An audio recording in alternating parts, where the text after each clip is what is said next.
Let me tell you something. In life and in politics, respect is not given, it's earned. And once you've earned it, you guard it like gold. You don't trade it for convenience, and you don't let anyone take it away from you. When we talk about diplomacy, we're not talking about just shaking hands, smiling for cameras, and signing pieces of paper. No. Diplomacy is about the message you send without even opening your mouth. It's about the way you carry yourself, the way you look someone in the eye and make it clear. We are equals here. You talk to me, you talk to my people with respect, or you don't talk at all. When India is on the global stage, it's not just representing its leaders, it's representing 1.4 billion hearts, minds and dreams. And when someone tries to undermine that, when someone tries to throw words around like weapons, it's not just an insult to a government, it's an insult to every citizen. That's why self-respect in diplomacy is not optional. It's the core of everything. You can have the biggest army, the most advanced economy, the greatest natural resources, but if you don't have self-respect, you are negotiating from weakness, not from strength. Think about it. When you walk into a room, people decide in seconds whether they can push you around or whether they need to step carefully. The same happens between nations. If you come in apologizing for who you are, bending over to keep the peace at all costs, you've already lost. But if you come in proud, calm, confident, not arrogant, but firm, you command attention.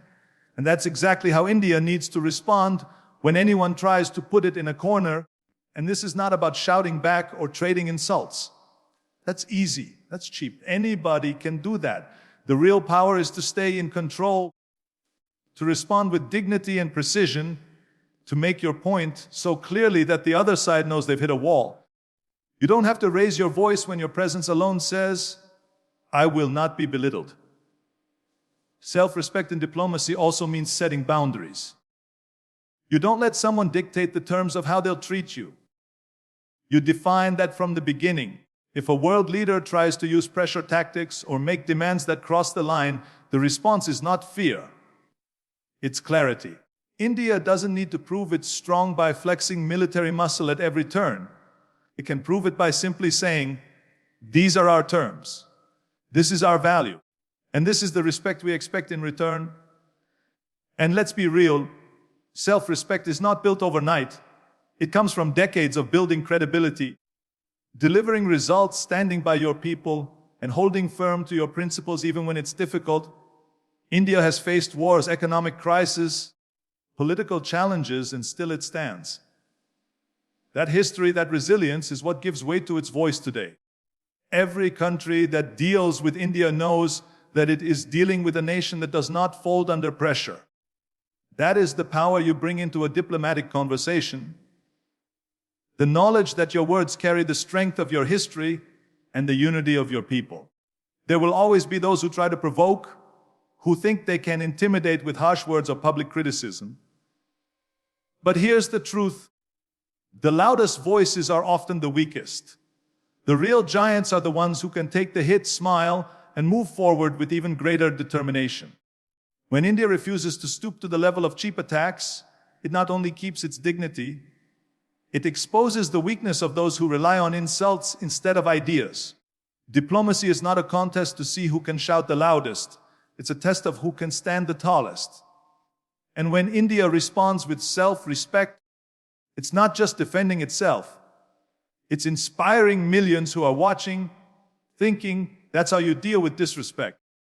That's how you show your worth.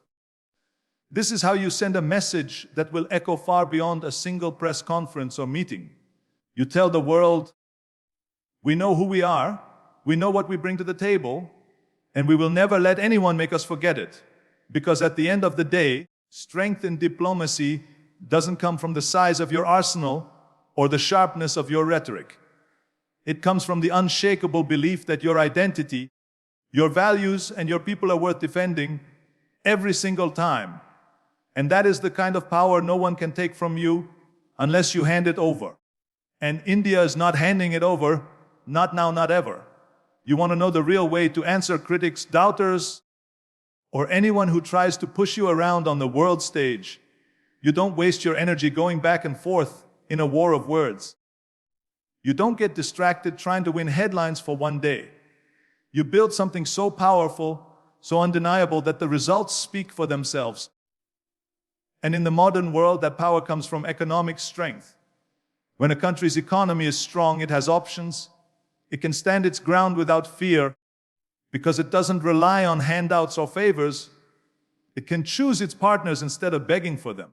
It can negotiate from a position of confidence because it knows others need what it has.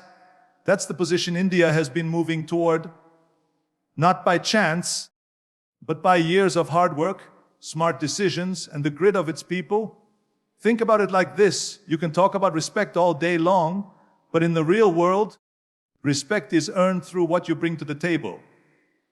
If your economy is booming, if your industries are growing, if your innovation is attracting global investment, the world has no choice but to take you seriously. And when someone tries to undermine you with words, the best response is to show them numbers that prove you're winning. This is where India's greatest strength lies right now. While some nations get caught up in political theater, India is building roads, railways, ports, factories, digital infrastructure. It's turning villages into thriving towns and towns into economic hubs. It's pushing forward with renewable energy technology, manufacturing, not just to survive, but to lead. Every new project, every new export, every new business deal is another brick in the wall that no insult can tear down. The thing about economic power is that it changes the game in diplomacy. Suddenly, it's not about who can shout louder. It's about who controls the resources, who has the markets everyone wants to enter, who has the talent and the innovation that the rest of the world needs. When India keeps growing at this pace, it's not just defending itself. It's becoming a place no one can afford to ignore. That's the ultimate answer to anyone trying to put it down. And this isn't just about GDP numbers or stock market highs. It's about the strength of the people. When millions of citizens are working, earning, creating, and improving their lives, that's when a nation becomes unstoppable. You can put sanctions on a weak economy and watch it crumble, but try doing that to a strong, self-reliant one. It doesn't just survive, it adapts, it innovates, it pushes forward. India knows this. That's why, instead of wasting energy trading barbs, the focus is on building partnerships with countries that want to grow together. It's on making deals that bring long-term benefits, not just quick wins. It's on creating industries that give jobs to millions, that make Made in India a mark of quality the world recognizes. That's the real answer, not to tell someone you're strong, but to show them in a way they can't deny. And you know what's beautiful about this kind of response? It's silent but powerful. It doesn't need applause. It doesn't need dramatic statements. It just keeps working, and sooner or later, even the loudest critics are forced to sit down and say, all right, maybe we underestimated them. That's the moment when the conversation changes, not because you convinced them with words, but because you proved them wrong with results. When the economy grows, so does the country's influence. Trade routes open, investments flow in, technology spreads, and the world starts to see you not just as a nation, but as a partner, a market, and a leader. And here's the thing, nobody wants to pick a fight with the leader they need. That's the shield economic power builds around you. So, while some may throw out accusations or make comments meant to belittle, India's greatest answer is in every new bridge, every new startup, every new global deal. It's in the fact that even those who criticize still want access to its markets, still want its cooperation, still want its friendship. That's the irony. The ones who talk down often end up standing in line to do business.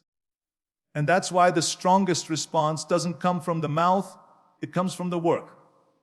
Because the truth is, in the world we live in today, economic strength is not just about wealth, it's about independence, resilience, and the ability to set your own terms. That's the kind of power that doesn't fade with the news cycle.